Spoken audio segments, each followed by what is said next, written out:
Nervous nggak? Enggak. Halo, balik lagi di channel saya, Chan The Vlog ya. Kali ini kita masih ngomongin tentang pendidikan seperti biasa. Jadi channel saya ini tentang pendidikan, kehidupan di Polandia, sama ya kadang nanti bisalah ngomongin jalan-jalan sedikit ya. Tapi kebanyakan kita channelnya ngomongin pendidikan. Nah kali ini tetap masih ngomong pendidikan dulu ya. Nanti yang kerja nanti pasti ngomongin. Nah kali ini bintang tamunya, narasumbernya itu yang mahasiswa yang kali ini, yang kemarin itu kan dari UI ya. Nah ini alumni dari kampus yang lumayan terkenal juga dari Indonesia. Terus kita bakal ngomongin tentang penelitiannya, yang apa hal-hal yang diteliti. Nah kita langsung aja ya ngobrol. Siapa namanya? Nama saya John Sernaibaho. Aslinya dari Medan, S1 lulusan dari USU, S2 dari IPB. Oke, jadi S1-nya ternyata dari USU. USU itu Sumatera Utara. Ya, kemudian ngelanjut ke IPB ya, S2-nya di IPB. S1 ngambil apa tuh jurusannya? Ilmu teknologi pangan. S2-nya? S2 juga sama, ilmu pangan. S3 di Fakultas Ilmu Pangan, departemennya pengembangan pangan fungsional. Oke, jadi memang ini dihitungnya kita linear ya berarti ya, dari S1, S2, S3 tetap ngomongin ilmu pangan ya? Iya, benar. Terus kalau penelitian dari S1-nya tentang apa? Kalau S1 aku lebih ke pasca panen sebenarnya, teknologi pasca panen. Jadi di mana memperpanjang umur simpan buah terong Belanda. Oh gitu. Iya, Gimana jadi, tuh? Biar kita panen lebih muda. Oh gitu. Jadi terus kita modifikasi kemasan. Selama menyimpan itu kita pakai bahan kimia untuk menjerap senyawa untuk memperlambat dia matang. Gitu. Oh, Jadi gitu. tujuannya untuk distribusi sebenarnya. Misalnya kita panen dari Sumatera masih setengah matang, kita mau kirim ke luar Sumatera, pas nyampe di sana 2 minggu kemudian baru dia pas matang. Gitu. Oke, berarti bisa untuk ekspor juga ya? Untuk keperluan ekspor tujuannya untuk distribusi. Jadi itu apa gimana? Dia bantuannya pakai kimia ya? Sebenarnya iya bahan kimia, tapi Terus dia dibungkus apa disemprot modelnya? Dibungkus. Dibungkus. Jadi kita masukin kemasan. Kemasannya apa tuh? Kemasan kayak lapisan kertas yang bisa Aluminium foil? Bukan. Kertas ya, kertas khusus ya. Kertas khusus yang bisa menahan supaya bahan kimia ini tidak menyentuh produk. Jadi hanya dia tujuannya untuk menangkap udara yang masuk. Karena kalau oksigen masuk ke dalam kemasan, buah kita cepat matang. Nah, jadi kemasan ini menangkap oksigen yang masuk. Gitu. Oh, jadi nggak disemprotin ke buahnya Enggak. ya? Berarti yang bahan kimia itu nempel di pembungkusnya? Dibungkusnya, di kertasnya benar. itu ya? Jadi nggak kena ke buahnya. Oh gitu caranya ya. Itu yang S1-nya ya, S1, penelitian. ya. Yang S2-nya tentang apa? Kalau S2 aku lebih ke nutrisi sebenarnya. Jadi dia Nutrisi. kita mendesain minuman yang bisa menekan penyakit diabetes. Jadi orang yang punya diabetes, waktu itu kita uji ke tikusnya kita kasih diabetes, terus kita kasih minuman, terus kita lihat perubahan glukosa darahnya, gitu. Pakai apa itu? Air minumannya apa, maksudnya dari bahan apa? Kan kita kan banyak rempah-rempah ya, jadi kita campur dari 6 rempah-rempah. Cuman 6. yang paling main ingredientnya waktu itu kumis kucing. Oh, jadi untuk ini ya, apa istilahnya itu bisa dibilang mengobati diabetes nggak sih kumis kucing itu? Kalau mengobati sih enggak, tapi mengurangi resikonya. Resiko dari diabetes ya. Misalnya kalau seseorang udah pernah penyakit diabetes kan dia biasanya nggak bisa sembuh.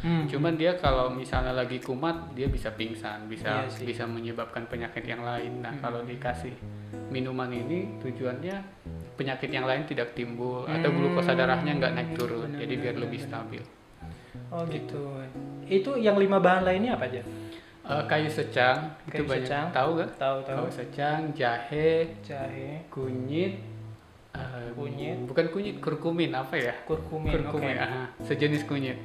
Terus apa ya, 2 lagi sumpah. Tadi yang kumis kucing itu berapa persen? 60%. 60%. Ya, sisanya ya 40%. Iya. Lumayan sih. Yang kedua yang paling dominan apa bahannya? Selebihnya sama sih mereka. Oh, porsinya sama ya. Iya. Jadi yang kumis Karena kucing kalau kurkuminnya dibanyakin warnanya jadi beda gitu. Jadi yang lain disamain. Oke, jadi tadi S2-nya itu tentang apa? Tentang apa tadi itu? Kalau kita di ilmu pangan nyebutnya itu pangan fungsional. Oh, pangan fungsional. Jadi dia lebih ke biokimia pangan, mempelajari metabolisme suatu makanan, pengaruhnya ke kesehatan manusia. Itu teknik pangan apa ilmu pangan sih jurusan? Jurusannya di S2 ilmu pangan. Oh, ilmu pangan. Di S1 ilmu pangan. S1 ilmu dan teknologi pangan. Ilmu dan teknologi pangan. Jadi Oh, oke. Kalau di IPB ada S2 khusus Magister Profesi Teknologi Pangan. Jadi mereka untuk dipisah ya. Iya, orang-orang yang khusus kerja di industri. Itu lebih ke secara teknisnya ya berarti. Oke, kalau sekarang yang S3 ini ngomongin tentang apa? Kalau yang S3 ini aku di Departemen Pangan Fungsional kan. Dia lebih spesifik. Jadi penelitianku itu lebih ke pengolahan limbah bir. Kita mau develop mau ngembangin produk pangan, apa namanya? Jadi limbah bir kita mau pakai sebagai material untuk pangan, gitu. Material untuk pangan? Contohnya seperti apa? Contohnya bisa dimakan tuh limbah. Iya. Jadi limbahnya kita modifikasi untuk jadi apa? Materi pangan misalnya untuk cookies, untuk bread, untuk yogurt. Jadi makanan cookies itu bisa berasal dari limbah ya? Bisa. Saya pernah dengar sih bahwa dulu limbah singkong kayaknya bisa dibuat apa gitu. Tapi kalau sekarang limbah bir itu terbuat dari apa sih kalau di sini? Dari biji-bijian kayak gandum, grain gitu. Ini berarti ampas ya? Ampasnya itu diolah lagi untuk jadi makanan. Benar. Penelitiannya sebelumnya udah pernah ada belum yang misalnya limbah bir dibikin makanan tuh, penelitian sebelumnya sudah ada? Sebenarnya udah banyak sebenarnya. Nggak banyak sih, tapi sekarang lagi tren di ilmu pangan.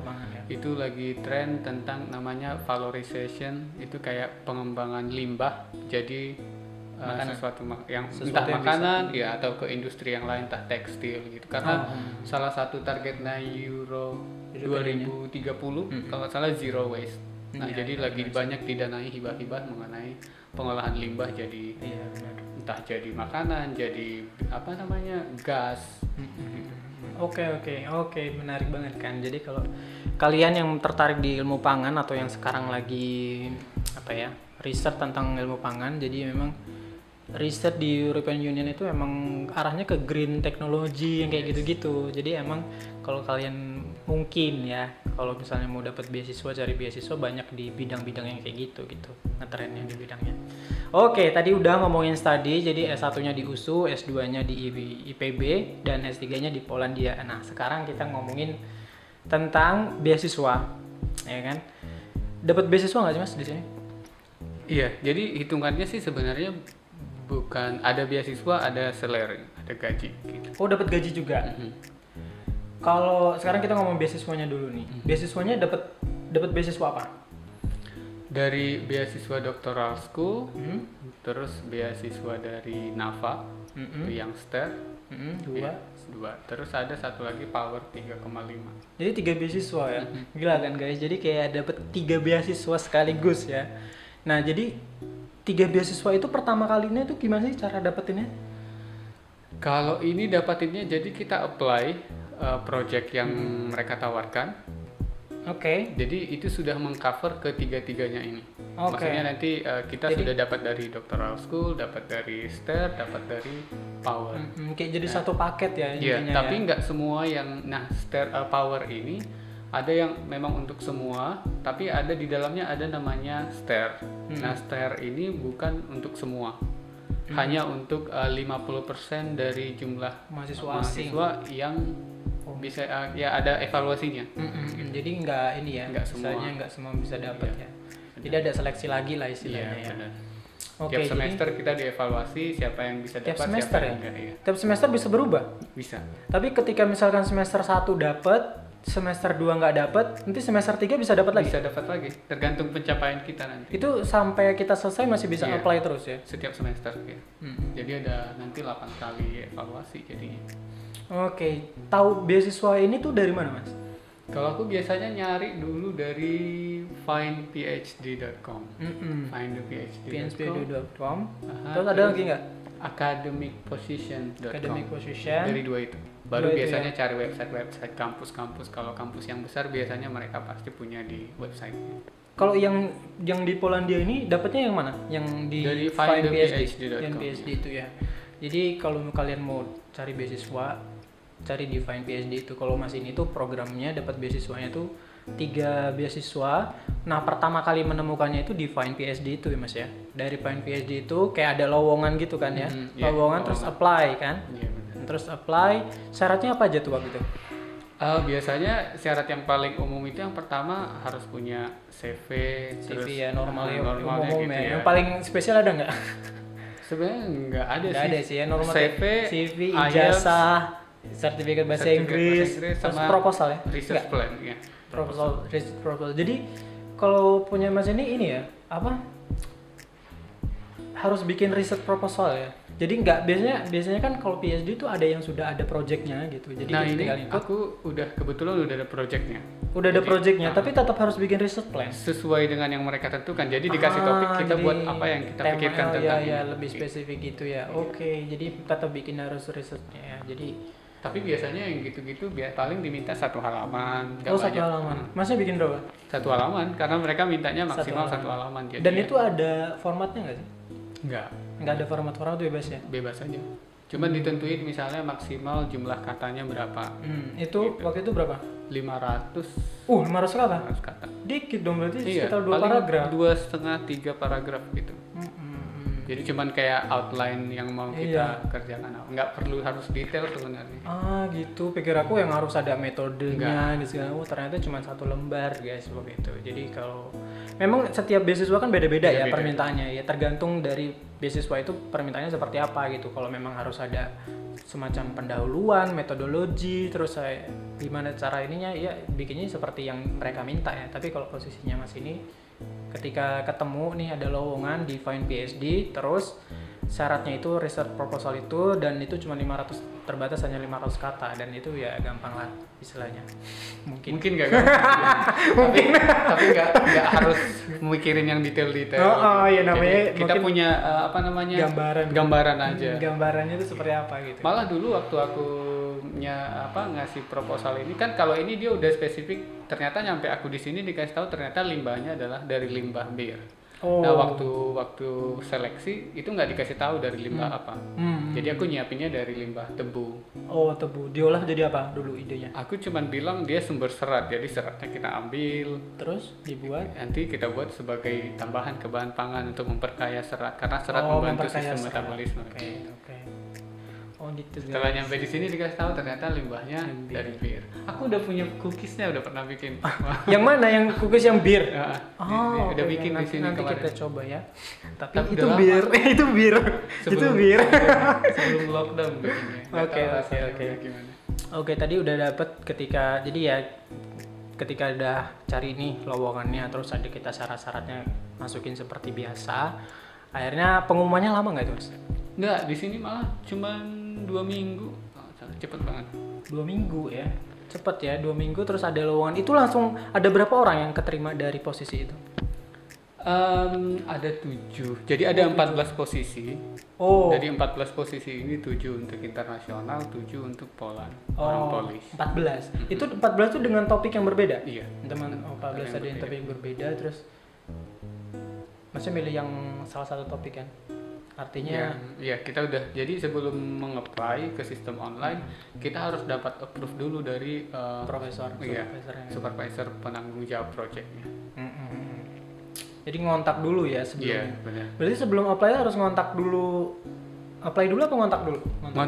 Ngontak dulu kan, karena setelah mengontak supervisor itu dapatlah persetujuan bahwa dia mau jadi supervisor kita. Dapat surat kan? Iya, benar. Dapat surat baru di-apply di online-nya kan. Oke, jadi gitu tadi. Jadi setelah kita ketemu nih lowongannya yang cocok dengan kita, topiknya kita pilih, syaratnya kita penuhin. Yang pertama itu kita harus, kalau di Polandia nih ya, di Polandia itu harus kontak dulu ya Mas ya, supervisornya. Banyak kan segitu. Karena perlu surat persetujuan itu tadi. Nah, untuk di-upload di online itu tadi. Nah, setelah di-upload di online itu Baru nunggu ya, Dia baru nunggu baru bisa selama dievaluasi. 2 minggu terus langsung ada hasilnya ya, dan itu keterima di situ ya. Itu masih untuk dikasih tahu kamu layak apa untuk tahap selanjutnya. Tahap berikutnya itu interview. Oh interview, benar-benar. Oh ya ada 2 tahap ya memang kalau di Polandia. Jadi setelah itu ada interview, terus interview berapa orang? Online ya? Online waktu itu dari Skype yang interview ada 14 orang. 14? Iya. Gimana ceritanya tuh? Jadi ya mereka meeting di iya. satu ruangan, aku waktu itu lagi di Jogja, Iya sih. kita interview. Oh iya sih, kalau Skype Jadi kan ya- bisa lebih dari 1 orang kan, nggak cuman ini. Enggak, akunnya satu, tapi mereka di satu ruangan gini, sama kayak gini. Jadi kita ber-14, kameranya satu. Gitu. Oh oke. Tapi yang lain nanya nggak itu? Iya, pada Nanya juga. Banyak nggak pertanyaan? Sebenarnya ya anggap aja waktu itu kalau nggak salah satu orang. Gitu. Pertanyaan apa yang paling berkesan? Ada nggak? Paling yang ditanya itu kenapa milih ke Poland. Oh gitu. Kenapa jawabnya? Aku bilang, aku jujur aja sih waktu itu. Aku kan pengen nyari peluang pengalaman hidup di Eropa. Jadi di beberapa negara saya sudah banyak apply. Ya, salah satunya Poland gitu. Itu jujur aja maksudnya enggak ya alasan yang terlalu Yang gimana-gimana Poland gitu ya? itu. Oke baik. Karena mereka juga pasti udah tahu sebenarnya. Tahu ya. Dan malah ditanya, emang negara mana aja yang udah di-apply gitu. Terus ditanyain juga nggak motivasinya? Iya, Motivasi itu mau iya. PhD. Jawabnya apa mas? Itu pengalaman pasti pertanyaan pertama Pertama sih ya? itu. Iya. Ditanya jawabnya gimana? Kalau aku sih bilangnya memang karena passionku lebih ke peneliti kan, sama mengajar. Udah pernah kerja di industri tapi ya begitu-begitu aja. Oh, gitu Pengen ya. sesuatu yang lebih Peningkatan bervariasi ya. gitu. Oke. Jadi itu tadi ya. Jadi setelah kita dapat ini nih surat dari supervisor, kita upload di sistem online itu, terus kita ada interview ya. Interview itu nah jadi setelah interview itu tadi langkah selanjutnya tuh apa mas? Hasilnya ya? Iya. Hasil setelah kan? interview, hasilnya 4 hari dulu. lagi keluar. Nah, Dikabarin 4 hari dari ya. email. Ya jadi setelah interview itu 4 hari itu baru ada hasilnya diterima atau enggaknya ya. Oke, jadi tahapnya tadi itu pertama kita cari lowongannya dulu di Find PhD itu tadi, terus setelah ada lowongannya kita pilih topiknya ya berarti ya mas ya, pilih Yang topiknya yang sesuai sesuai dengan bidang kita. riset kita. Nah terus setelah itu kita kontak profesornya baru dapat persetujuan dari dia ya kan mas. Iya, benar. Dapat persetujuan dari dia, baru surat dari persetujuan itu kita upload di di online-nya baru nanti di review kan, interview, habis itu jarak 2 minggu dari deadline itu ada interview, dari interview itu 4 hari baru ada Pemberitahuan bahwa diterima di doctoral school ya. Nah tadi itu kan udah ngomongin ini ya. Nah tadi kita udah ngomongin bagaimana daftarnya ya, bagaimana daftar ke PhD-nya. Nah sekarang ini tanya perjuangannya tentang gimana ngedapetin beasiswa itu sendiri. Jadi mas itu udah berapa banyak sih mas daftar beasiswa? Kalau pastinya udah lupa ya hasilnya. pastinya Tapi ada yang sudah fix daftar itu lebih dari 10 kampus. Dari UK, Spain, Italy, Australia juga, termasuk banyak Poland, Jerman, Swedia, ya banyak pokoknya. Kayaknya lebih dari 10. Nah itu mulai dari kapan sih daftarnya? Aku mulainya 2018 pertengahan, dari di Agustus. Karena waktu itu aku udah hampir mau selesai S2, jadi lagi persiapan sidang, tapi aku udah persiapan coba untuk apply. menerusin. Emang niatnya memang menerusin ke S3 ya Iya. dari awal ya? Sebenarnya yang aku apply bukan cuma S3 sih, tapi yang kayak anggota peneliti gitu. Apa tuh ada contohnya? juga research assistant, research staff. Banyak juga nanti di academic position itu yang nawarin research staff. Nah, tapi nanti kalau misalnya hasil evaluasinya bagus, kita dilanjutin lagi S3 di sana sekalian. Oh gitu. Tapi mereka mau ya, maksudnya menerima gelar master tuh udah cukup ya untuk jadi research assistant? Tergantung pengalaman kita sebenarnya. Oh, pengalaman apa? Riset Penelitian. atau Iya. pengalaman risetnya ya. Jadi Mas itu udah berpengalaman belum sih di riset ini? Karena kan kebetulan S2 ku base-nya penelitian ya setahun. Jadi ya menurutku sih itu udah cukup untuk menerusin sebagai yang staf peneliti biasa sih, itu udah cukup. Udah cukup ya Iya. untuk itu. Apalagi biasanya kan ditanya, ini penelitiannya yang conduct, yang apa namanya, yang mimpin siapa gitu. Kalau kita sendiri pasti mereka interest. Kecuali kalau kita cuman disuruh-suruh kamu kerjakan ini ya mereka nggak mau. Biasanya gitu. Oke. Itu tadi itu kita daftar tuh udah berapa, 10 universitas ya. Lebih, kalau tapi ngontak profesornya lebih dari 50. Banyak 50 banget. ya dalam Iya, jangka waktu kan, setahun. artinya semester 4 kan ya ketika S2 kan. Iya nggak sih? Iya. Semester Akhir 4 semester 4 sampai akhirnya tuh mulai 2019 pertengahan. 2019 ya. Jadi dalam waktu 1 tahun itu 50 profesor dan 10 universitas gitu, dan akhirnya dapatnya di Polandia guys. Jadi ya lumayan lah ya. Tapi itu juga sekalian persiapan IELTS ku sih sebenarnya. Jadi IELTS, sekalian apply, okay. sekalian persiapan lagi. Tesnya di bulan apa? Aku akhirnya dapat tes itu di April 2019. Oh April ya. Jadi tes dulu IELTS baru apply S3 ya. Udah pernah nge-apply juga sih. Karena berbarengan ya? ada beberapa negara yang nggak minta 6,5 kan. Iya sih. Yang cuma 6,0, kayak Poland juga 6,0 kalau nggak salah. Udah cukup ya, Iya. 6,0. Tapi kayak UK mereka minta 6,5, Jerman, Australia. Iya, jadi ketika mau ngelamar beasiswa tuh bisa dimulai dari ketika belum lulus S2 ya Mas ya. Nah, kemudian kan ada persyaratan bahasa Inggris nih ya. Jadi iya bisa nyambi lah, maksudnya sekalian gitu, sekalian daftar, sekalian persiapan untuk tesnya. Karena kalau IELTS itu kalau kita memang dari bukan negara yang berbahasa Inggris emang wajib ya. Jadi kayak minimal tuh B2 nggak sih? Iya. Minimal B2 kalau di Eropa itu. Tapi kalau di UK emang biasanya minta 6,5. Di Australia, di New Zealand juga biasanya 6,5 gitu kan ya. Gitu kan ya Mas? Iya. Waktu itu aku udah punya 6,0, jadi tapi nggak bisa ke Australia sama ke UK. Iya, Pernah waktu itu dapat profesor dari UK, dia bilang kalau kamu berani nyiapin 6,5 saya siap gitu. Tapi misal 50 profesor itu dapat jawaban nggak sih Mas biasanya? Banyak sih yang enggak. Banyak yang nggak dapat jawaban ya? Banyak kan nggak balas sama sekali, tapi ada beberapa yang balas dan banyak kan yang nolak. Cuman ada sedikit yang bilang, oh ya udah kita bersedia, tapi kamu harus cari funding misalnya. Atau ada yang ya udah bisa, tapi yang kayak yang tadi kamu harus yakin sebelum deadline pendaftaran tutup 6,5 harus di tangan gitu. Jadi yang udah positif yang tapi harus nyari funding itu selain di Poland di mana? Di UK. Di UK ya kebanyakan. Di Birmingham pernah dapat profesor itu, dia bilang dia nggak punya funding tapi dia mau bersedia kalau Jadi aku punya supervisor funding ya. gitu. Itu kalau misalkan yang di UK itu rencananya mau nyari funding kemana? Sebenarnya aku nggak pengen nyari funding kemana. karena mikirnya kan apa namanya, ini kan kuliah bukan kayak S1 S2. Maksudnya yang gimana ya, waktu itu aku mikirnya ya aku kan bakalan jadi peneliti di sana. Jadi harusnya mereka yang harus nyiapin dana untukku. Gitu. Aku prinsipnya sih gitu. Jadi aku malah sempat megang LOE, sampai sekarang masih berlaku LOE ku dari UK.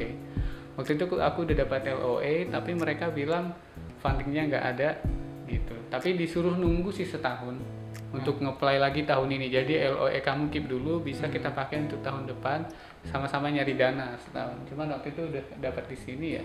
Ya udah lah, di sini juga udah dapat beasiswa juga kan, dan nilainya lumayan kok, bisa untuk hidup lah ya. Iya. Ya, Oke, sampai sekarang. masih hidup sampai sekarang masih bisa lah ya.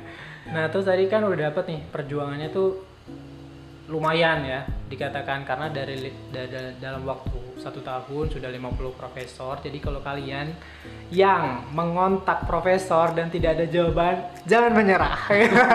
Karena memang itu sudah wajar sekali tidak ada jawaban. Masalah nggak ada jawaban terus ditolak, terus suruh nyari funding, itu benar-benar normal banget nggak sih kalau mau nyari S3 gitu. Apalagi logikanya mereka kan profesor ya, sibuk pasti. Sibuk, jadi kalau membalas email yang menurut mereka nggak penting ya nggak sempat. Jadi ya diabaikan aja. Oke. Nah sekarang kalau masalah teknisnya nih, ketika ngontak ke profesornya nih, itu isinya apa sih di email pertama itu? Kalau di email pertama itu ya biasa lah ya, perkenalan, terus ngasih tahu interest kita Risetnya apa? sesuai nggak dengan bidangnya dia. baru kita kasih CV yang bisa dia lihat kira-kira pengalaman kita di CV itu di email pertama atau di email pertama. Oh, di email pertama langsung kasih CV, CV biar dia bisa, siapa tahu dia tertarik setelah baca email kita, dia langsung punya CV kita gitu. Oh gitu, jadi langsung dikirimin CV-nya aja ya. Nah, ketika daftar beasiswa itu maksudnya ini nggak sih? Melampirkan lain-lain nggak? Maksudnya kayak pengalaman kerja. Maksudnya punya pengalaman kerja nggak sih? Iya, punya pengalaman kerja. Sempat kerja di Indofood pernah. Berapa tahun? Di Medan aku 6 bulan. Oh, 6 bulan? Nggak lama ya? Kenapa resign? Karena waktu itu aku pengen langsung S2. Nyari beasiswa. Cuman waktu itu ternyata katanya beasiswanya nggak buka tahun 2000. Beasiswa apa tuh? 14. Beasiswa Budi waktu itu. Oh, Budi. Untuk ini, untuk apa namanya, pokoknya beasiswa untuk mahasiswa yang mau lanjut S2 S3 dari Kemendikbud gitu. 2014 ya? Okay. Jadi aku berhenti kerja 2013 karena mau nge-apply ke 2014. Terus akhirnya di IPB itu udah ada beasiswa apa enggak? Ada beasiswa? Pakai beasiswa apa? Dari Kemendikbud juga namanya beasiswa unggulan. Unggulan ya? Iya, tapi itu aku setelah kerja dulu 2,5 tahun di Bali. Jadi habis dari Medan aku resign dan katanya di 2014 itu nggak ada beasiswa. April aku langsung keterima kerja di Bali, pindah ke Bali. Kerja di mana tuh? Di pabrik coklat. Oh, pabrik coklat ya. Selama berapa? 2,5 tahun. Oh, lumayan lama. Sampai ya, 2016 aku keterima beasiswa di IPB. Oh, oke. 2016 ya startnya ya di IPB ya. Terus selesai 2018 ya. Yes, iya. Terus 2019 ke tahap berikutnya. Ketika nge-apply S3 ini pakai lampiran pengalaman kerja itu nggak sih? Enggak. Maksudnya nggak ada lampiran, tapi di CV aku sebutin pernah pengalaman kerja sama ya? Responsibility-nya apa. Oke. Nah, kemudian masalah publikasi ini. Sebenarnya ketika daftar S3 itu perlu nggak sih publikasi? Sebenarnya kalau dibilang perlu nggak wajib sih ya. Nggak wajib, ya, tapi itu jadi kayak nilai plus gitu, nilai tambahan. Masnya punya nggak? Punya. Kebetulan punya. Berapa banyak? 1 sih. Tapi kebetulan waktu itu internasional publikasinya. Jurnal atau conference? Jurnal. Oh, jurnal. Jurnal ada, conference ada. Jadi aku punya. Berimpact vector nggak? Yang jurnalnya iya. Impact vector, berimpact vector. Yang jurnalnya iya, yang conference-nya aku kurang tahu sih. Tapi itu siapa penulis pertamanya? Aku. Oh, penulis pertama ya, itu lumayan kuat sih sebenarnya. Iya. Itu kapan publishnya? Ketika S2 kah? 2000, aku itu publishnya 2019 April sebelum keterima. April 2019, tahun lalu masih. Aprilnya oke, tahun lalu ya. Itu nulis sendiri atau dibantu siapa? Nulis sendiri, tapi nyari bantuan banyak orang sih. Tapi maksudnya ngebantunya mereka cuman kadang penulisan atau di paper itu berapa orang? 3. Autornya. Aku sendiri sama 2 pembimbing. Oh, 2 orang pembimbingnya, bukan mahasiswa lainnya ya? Enggak. Oke, jadi maksudnya ngelampirin dia ini nggak sih? Minta publikasi nggak sih, bukti publikasi? Umumnya sih biasanya gitu. Maksudnya punya pengalaman menulis itu sangat penting. Jadi pengalamanku yang pernah sampai dapat LOE dari UK itu sebenarnya dia departemennya malah jauh banget. Aku dari ilmu pangan, dia kimia polimer. Oh gitu. Gitu, cuman karena pas interview mereka nanya tentang kimia, itu aku nggak paham sama sekali. Aku bilang nggak ngerti karena itu bukan bidangku. Tapi dia bilang, kamu punya pengalaman menulis nggak? Aku jelasin, aku pernah menulis, pernah melakukan research, jurnalku publish di sini, dan akhirnya dia bilang ya udah kamu dapat LOE gitu. Oke. Itu yang publish itu masih ada kaitannya dengan tesis nggak, Pak? Iya, itu dari tesis sebenarnya. Oh, dari tesis ya. Ada pengembangan atau memang tesis? Tesis, dari tesis doang. Ya, oke. Memang dari tesisnya bisa dibikin jadi ya. jurnal. Oke, jadi itu tadi apalagi ya pertanyaannya? Karena pengalamanku menulis jurnal itu sangat penting untuk yang sekarang. Untuk karir research itu memang penting banget sih ya. Oke, sekarang tadi udah ya tentang ini ya. Sekarang adalah tentang tips dan trik ya. Ada nggak sih sarannya buat yang mau daftar S3 nih? Gimana, ada nggak sarannya? Kalau saran yang pertama harus ada motivasi sih. Motivasi itu paling penting ya. Oh iya, maksudnya motivasinya apa sih? Saya lupa nanya ini. Jadi motivasinya apa sih Mas untuk S3 ini?